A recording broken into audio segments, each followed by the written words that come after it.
დედამიწაზე 53 მილიონი ადამიანი ცხოვრობს სიგნალეში.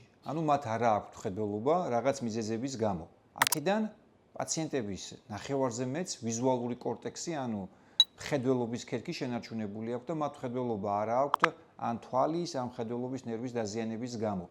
ილონ მასკის კომპანიას Neuralink აქვს პროექტი Blind Sight, რომელიც მუშაობს პროექტზე სრული სიბნელების მქონე პაციენტებს მიეცეს საშუალება ხედველობის.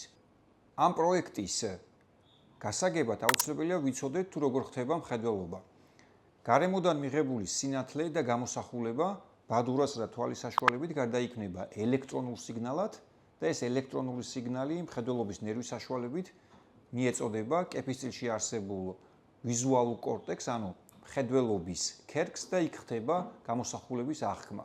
Neuralink-ის Blind Sight-ის პროექტის მიზანია შექმნა სპეციალური სათვალე, რომელიც გამოსახულებას და სინათლეს გარდაქმნის ელექტრონულ სიგნალად, ელექტრონული სიგნალი სპეციალური Bluetooth-ის საშუალებით მიეწოდება თავის ტვინში იმპლანტირებულ მოწყობილობას, რომელიც არის იმპლანტირებული სწორედ ამ მხედველობის ქერქში და მის საშუალებით მოხდება გარემოს და სინათლის აღქმა.